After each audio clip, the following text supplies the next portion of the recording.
Assalamualaikum warahmatullahi wabarakatuh.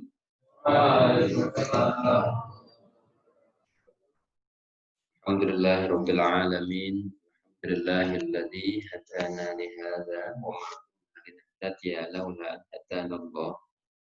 Asyhadu an la ilaha illallah wa asyhadu anna Muhammadar Rasulullah. Allahumma shalli wa sallim wa barik ala sayyidina wa maulana Muhammadin wa ala alihi wa sahbihi. Subhanaka la ilma lana illa ma 'allamtana innaka antal alimul hakim. Ahli sadri wa yassir li amri wahlul 'uqdatam min lisani yafqahu qawli. Mari kita mulai kajian kita di pagi ini. Bagian dari keistiqomahan kita diakan Al-Fatihah kepada guru kita, wabil khusus mu'allim dan kitab yakni ila hadratin Nabi Mustafa sallallahu alaihi wasallam tabi'an tabi'an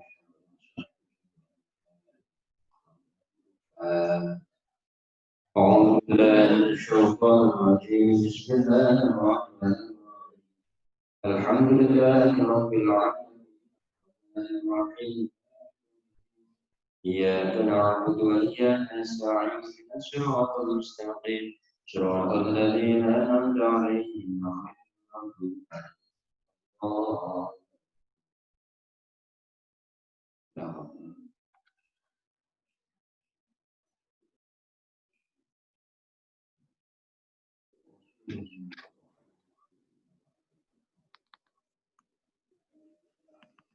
أعوذ بالله من الشيطان الرجيم بسم الله الرحمن الرحيم الحمد لله رب العالمين الرحمن الرحيم إياك نعبد وإياك نستعين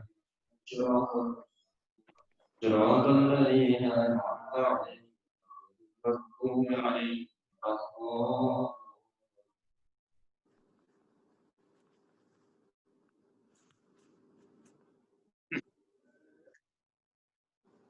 Baik, bismillahirrahmanirrahim. Kita pagi ini ke ayat berikutnya ya.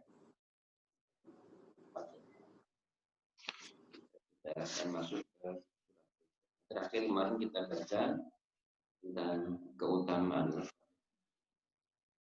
Nah, sebelum masuk ke surah An-Nahl, jadi penulisan buku itu layoutnya kan selalu bab-bab awal itu diawali dari halaman kaji. Ketika ada halaman kosong, itu oleh Prof. Z ini diisi. Jadi semangatnya, ini saya ingat ketika beliau mengoreksi buku dicetak itu. Misalnya karena ini halaman An-Nahl itu di mulai 23. Karena dua-duanya kosong, di akhir sebelumnya begitu, maka harus diisi. Beliau isi dengan berbagai macam hal, antara lain dengan doa, dengan hadis dan seterusnya. Maka nanti kalau Anda perhatikan sampai belakang-belakang, itu tidak ada halaman yang kosong. Itu semangat beliau supaya tidak ada yang pro atau sia-sia. Kita coba baca doa yang beliau tuliskan. Saya bagus sekali dan mengawali. Bismillahirrahmanirrahim. Ya Allah, hanya Engkau yang mengetahui yang gaib. Engkau saja yang kuasa atas segala makhluk. Berikan kami hidup dan kehidupan yang itu bermanfaat. Tetapi ya Allah, bila kematianku lebih banyak, aku berserah rela menerima ketentuan. Ya Allah, tanamkan di hatiku rasa takut jauh darimu. Saat menatap yang kasat, yang gaib, bimbing aku berlaku adil dalam segala hal. Bersikap wajar ketika sempat, juga ketika sempit. Tanamkan kelezatan mencintaimu, nyaman menatap. Jauhkan aku dari kesulitan dan kesulitan yang kadang menggoyahkan iman. Selamatkan aku dari fitnah yang menyesat. Jadikanlah ya Allah iman yang ada di dada ini kekuatan yang mengarahkan dan masukkan aku dengan rahmat dan perkenan-Mu, hamba yang taat kepadamu yang mengajak iman di mana dan di yang mengisi dari lembaran kosong. Ini memang terasa sekali ya, karena ini bukan karena beliau sudah tua tak bukan, tetapi ini memang keluar dari penghayatan yang sangat dalam terhadap. Baik, sebelah kita masuk ke surah An-Naba. Surah ini secara khusus memberitahukan tentang kiamat yang kedatangannya sudah pasti. Tetapi oleh mereka yang ragu, masih saja dipercaya. Kiamat adalah berita Quran yang pasti. Maka yang beriman wajib mempersiapkan diri menyongsong dengan sikap positif, yaitu dengan iman dan amal soleh. Selain sikap itu, tidak banyak manfaat dan artinya. Dikemukakan dalam ayat-ayat berikutnya tanda-tanda kekuasaan Allah yang nampak di alam yang tergelar ini, yang semuanya memberi keyakinan tentang kekuasaannya, menghidupkan kembali manusia yang telah mati. Berita tentang kiamat ini ada yang menanggapi dengan positif dan ada yang melecehkan. Yang pertama akan terdorong untuk berbuat baik banyak mungkin, sedang kelompok kedua lebih tertarik menikmati kelezatan dunia yang semu dan menyibukkan. Surah ini turun di Mekah dengan ayat yang berjumlah. Ini pengantar dari surah An-Naba. Mungkin kita baca bareng-bareng sampai dengan batas surah 15. A'udzu billahi minasy syaithanir rajim.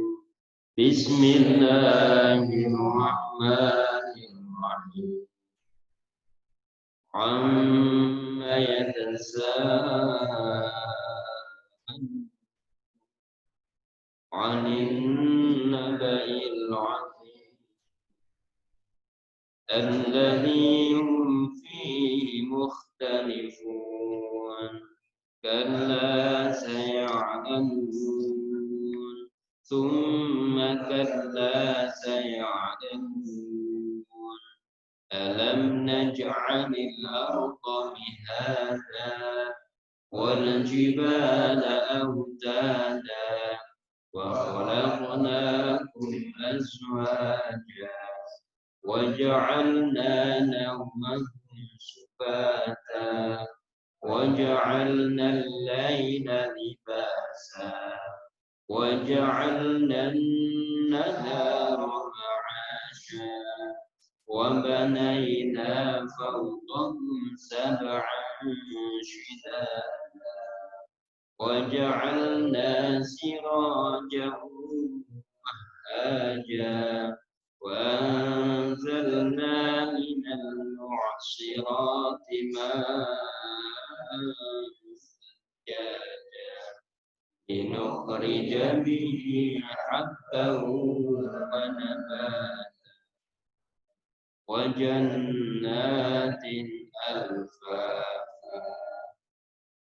Kita baca itu yang ditafsiri sampai dengan ayat 16 dulu, nanti kita baca. Baik, bismillahirrahmanirrahim. Amma yatasal, tentang apa mereka saling bertanya. Tanya dalam kata wa'anin naba'il azim, tentang berita besar. Alladzi hum fihi mukhtalifun, yaitu berita yang mereka perselisihkan. Kalla saya alamu, jangan demikian, mereka kelak akan mengetahui. Kalla itu biasanya kalau tafsir-tafsir atau di terjemahan Jepang itu diartikan dengan jangan begitu, ya, jangan begitu. Apa itu? Sekali-kali tidak ya, sekali-kali tidak. Biasanya terjemahkan begitu. Nah, beliau menerjemahkannya dengan jangan demikian. Itu tidak mengurangi makna, tetapi menegaskan rasa dan arti di situ. Tsumma kalla saya alamu. Sekali lagi, jangan demikian. Mereka akan mengetahui. Summa di situ karena diulangi tidak diartikan dengan kemudian, tapi diartikan dengan sekali lagi ya, jangan demikian. Mereka akan mengetahui. Ini membuat terjemahan dari beliau memang lebih terasa dibandingkan dengan terjemahan Quran. Alam naj'alil arda mihada. Bukankah kami telah menciptakan bumi sebagai hamparan? Wal jibala autada, dan gunung-gunung sebagai pancangan. Wa khalaqnakum azwaja, dan menciptakan kamu berpasang-pasangan. Wa ja'alna naumakum subata, kami jadikan tidurmu sebagai saat melepas lelah. Wa ja'alna al-laila libasa, kami jadikan malam sebagai tabir yang menutup dengan kegelapannya. Wa ja'alna an-nahara ma'asya, kami jadikan siang dari penghidupan. Wa banaina fawqakum sab'an shidada, kami bangun di atasmu lapis langit yang kokoh. Ini juga ada kata tujuh. Ada juga ada di Quran itu banyak menggunakan istilah kata tujuh. Dan juga perlu kaji. Ada kalau nggak salah itu pemujizatan angka-angka dalam Quran. Nah, kalau di Encyclopedia Science itu bisa juga. Waja'alna sirajan wahhaja, kami jadikan pelita yang nyalanya sangat terang. Wa anzalna minal mu'syirati ma'an thajjaja, kami turunkan dari awan dan yang mencurah. Nukhrija bihi habban wa nabata, untuk kami tumbuhkan dengannya biji-bijian dan tumbuh-tumbuhan. Wa jannatin alfafa, serta kebun-kebun yang lebat. Baik, kita di satu persatu. Ayat 1 sampai 3. Surah yang diturunkan di Mekah ini sesuai dengan namanya An-Naba, membawa berita besar yang harus diperhatikan terutama oleh mereka yang mengingkari, yaitu kiamat. Surah ini juga sebagai peringatan bagi yang meyakininya untuk mempersiapkan diri dalam menyongsong kehadirannya yang pasti. Mengabaikan berita kiamat akan membawa kerugian berlanjut bagi seseorang. Allah dalam surah ini mempertanyakan sikap orang kafir yang meragukan kiamat. Bahkan memperdebatkan karena dianggap tidak masuk akal. Bukan kiamat yang harus masuk akalnya, tetapi kemampuan akal manusia yang hidupnya terbatas pada materi, jangkauan akal dan khayalnya tidak akan menyentuh hakikat kiamat yang bersifat gaib. Ini penting. Jadi untuk hal yang gaib itu bukan harus dimasukkan ke akalnya, atau tidak harus masuk akal. Tetapi akalnya harus menyesuaikan dengan sesuatu yang gaib tadi. Sama dengan berita tentang Isra Mi'raj. Itu Isra Mi'raj ketika memberikan pengajian waktu muda itu, beliau sering ngisi pengajian itu di masjid kampung. Dulu pernah ngisi di masjid kampung di daerah Kalijodo. Masjidnya kecil, paling sebesar musola ini. Kalau sekarang mungkin diundang ke yang ya kecil-kecil itu sudah nggak sempat lagi waktunya. Beliau ngisi tentang Isra Mi'raj, hikmah Isra Mi'raj tahun 9 berapa? 94, 95 lah. Kira-kira itu. Kalian belum ada ya? Rata-rata lahir 2095-an itu beliau ngisi tentang Isra Mi'raj, dia katakan begini. Isra Mi'raj itu bukan peristiwa yang irasional, bahasanya gitu. Agak senada dengan ini. Isra Mi'raj bukan peristiwa irasional, tapi transaksional. Jadi Isra Mi'raj peristiwa yang bukan tidak masuk akal, tapi peristiwa yang melampaui akal manusia. Gitu. Ya? Untuk sekolah untuk Jadi, kurang ngantuk. Ini semua capek. Jadi itu katakan sama dengan sikap kita terhadap yang gaib. Bukan yang gaib itu kemudian kita paksa untuk masuk ke akal kita, tetapi akal kita yang harusnya menyesuaikan dengan sesuatu yang gaib tadi. Yang akal kita ini sangat terbatas. Karena manusia itu hanya bisa membayangkan sesuatu yang pernah dia lihat, pernah dia dengar, ya, pernah dia mendapatkan deskripsinya. Itu kan akal hanya begitu. Tidak akan pernah bisa membayangkan sesuatu yang belum pernah dia lihat dan belum pernah dia dengar. Kita bisa membayangkan adanya Amerika karena kita melihat visualisasi tentang Amerika, meskipun kita belum pernah ke sana. Atau pernah mendengar cerita tentang Amerika. Tetapi cerita itu kadang melampaui bayangan realitasnya. Anda kalau baca novel itu kan nggak terlihat visualisasinya, tetapi hanya deskripsi, ilustrasi dari situasi dan sebagainya di sekitarnya. Itu imajinasinya lebih kaya, lebih liar dibandingkan ketika melihat filmnya. Jadi imajinasi kita itu hanya, dan imajinasi kita itu akan sesuai dengan apa yang pernah kita lihat. Ketika tadi digambarkan, misalnya dalam novel itu digambarkan ada terminal di situ ada bakul gorengan, yang bakul gorengan tidak pakai masker, misalnya gitu, di situ itu. Kita kan bayangkan sesuai dengan apa yang dideskripsikan oleh penulis. Nah, jadi kita membayangkan sesuatu itu, ya sesuatu yang pernah kita lihat dan pernah kita. Nah, sesuatu yang gaib yang belum pernah kita lihat itu tidak akan pernah bisa kita. Surga, neraka itu disebut wala ainin ra'at, wala udhunun sami'at, wala khatara fi qalbi. Tidak ada, belum pernah kenikmatannya, keindahannya itu tidak akan pernah terbayangkan oleh, belum pernah ada mata yang melihat, belum pernah ada telinga yang mendengar, dan belum terbayangkan oleh hati manusia. Nah, memperdebatkan kiamat karena sombong dengan ilmu atau yang lain akan lebih menjauhkan diri dari kiamat. Ini menegaskan kita terhadap kiamat itu mungkin juga hanya dengan kiamat sughra maupun kiamat.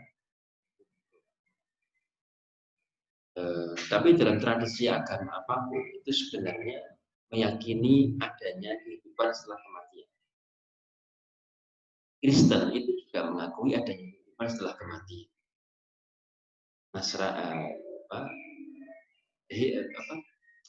Hindu, ya kan? Hindu, Buddha itu juga meyakini adanya kehidupan setelah kematian dengan ragam penjelasannya masing-masing. Tapi yang paling komprehensif memang apa yang dijelaskan oleh. Jadi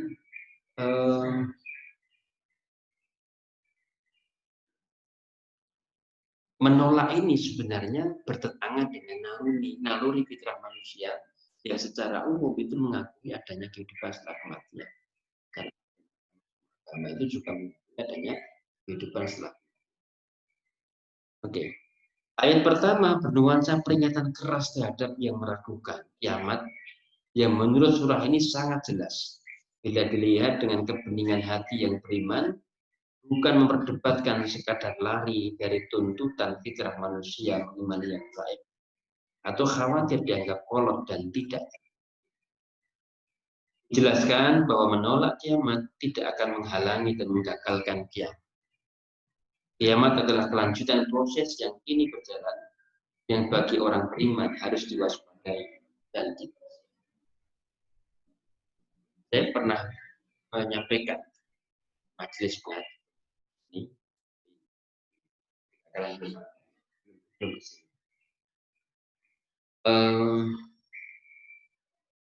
manusia itu sekali dia dicipta, itu selamanya akan ada. Kan manusia itu begitu dicipta, dia hanya akan berpindah alam. Katakanlah Anda sudah lahir, sekarang sudah ditakdirkan lahir ke dunia. Umur Anda 18 tahun, 17 tahun. Sampai nanti ada dimatikan, terus mati, nanti akan ada kehidupan lagi. Surga atau neraka. Berarti sekali manusia itu dicipta, dia itu akan selamanya ada. Karena surga dan neraka disebut oleh Allah itu sebagai sesuatu yang kekal. Ya, kholidina fiha. Kalau surga malah kholidina fiha abada. Kalau kekekalan neraka itu kan terbatas. Kholidina fiha itu neraka. Tapi kholidina fiha abada itu untuk surga. Artinya itu rahman rahim Allah juga. Orang kalau dia sudah selesai masa penghukumannya di neraka, dia akan dipindahkan ke surga. Kan kira-kira begitu. Ya, kholidina fiha itu kekekalan tetapi dia terbatas. Sedangkan kholidina fiha abada itu kekekalan yang tidak terbatas. Dan kemarin kita sudah lihat ada dua istilah, azali dan abadi. Azali itu sifatnya kekal la bidayata. Sedangkan abadi kekal la nihayata. Al-bidayah wa nihayah. Ya, awal dan akhir. Al-azali itu kekalan yang tidak ada batas awalnya. Kita tidak tahu kapan dimulainya. Allah itu zat yang kekal azali dan abadi.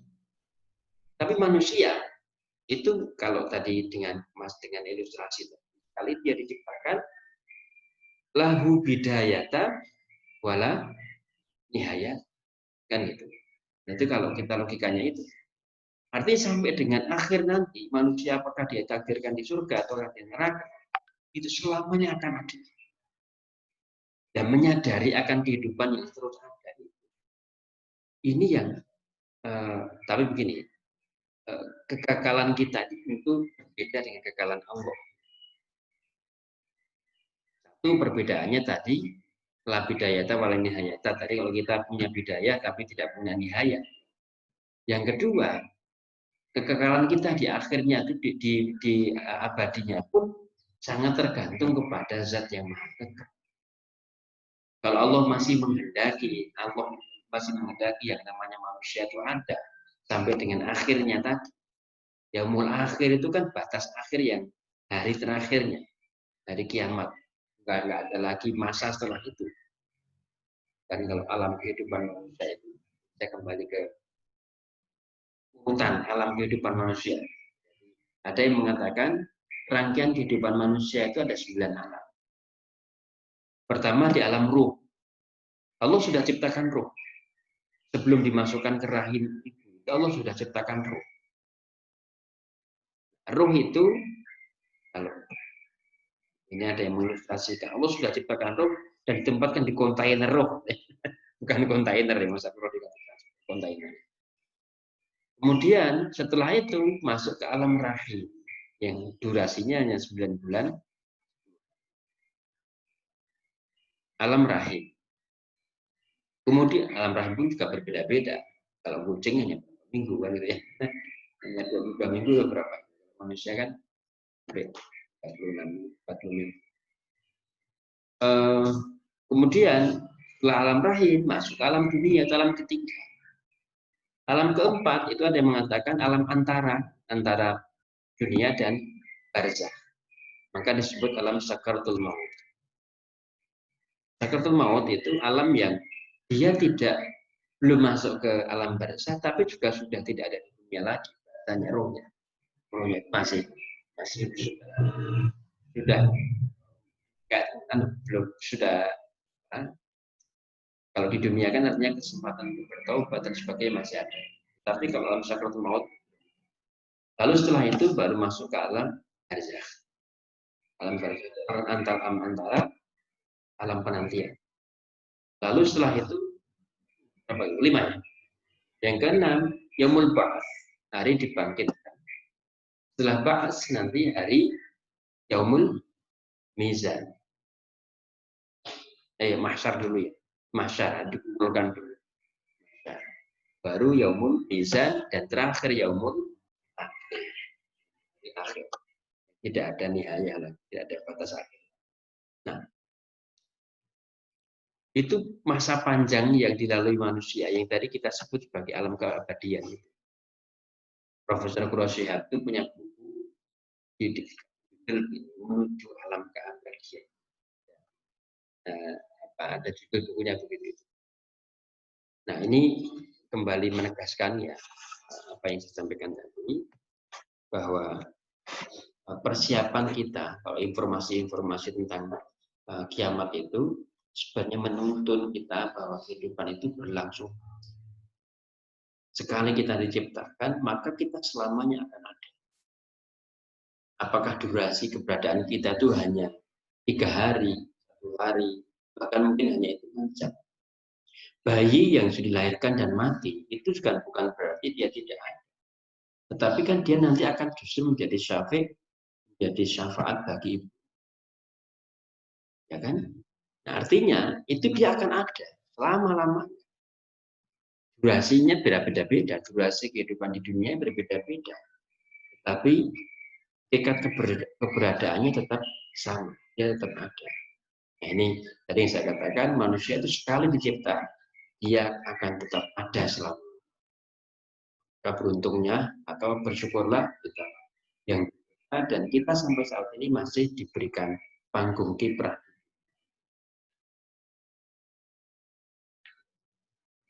Oke, itu saya kira yang gugusan ayat 1 sampai dengan 3 ya, penekanan dari berikutnya. Orang yang tidak yakin datangnya hari kiamat atau meragukan dengan berdebatkan melalui pemikirannya yang terbatas akan rugi sendiri. Yang mengingkari kiamat, tindakan dan nafsunya akan lepas tidak terkendali. Padahal nafsu adalah jalan setan yang sering dipakai memperdaya manusia. Bila nafsu sudah berkuasa pada seseorang, maka tidak ada lagi rasa tanggung jawab. Segala keinginannya akan diusahakan dengan gigih, meskipun harus menempuh jalan tercela dan dimurkai Allah. Akhirnya ia akan kecewa. Ini indah, dan di penekanannya di sini adalah bagaimana respon kita terhadap kiamat itu terkait dengan tindakan kita. Karena yang terpenting dari tindakan kita itu bukan sekedar keyakinan kita akan adanya kiamat, tapi juga respon kita terhadap mempersiapkan adanya kiamat. Oke, saya kira itu penekanan-penekanan yang kita sampaikan pada hari ini, pada pagi ini. Kemudian menjadi awal dari kita menjadi keseluruhan. Kenapa? Ini cukup dulu yang pagi ini. Kalau juga harus kelas, kita cukupkan dulu. Alhamdulillah. Subhanallah.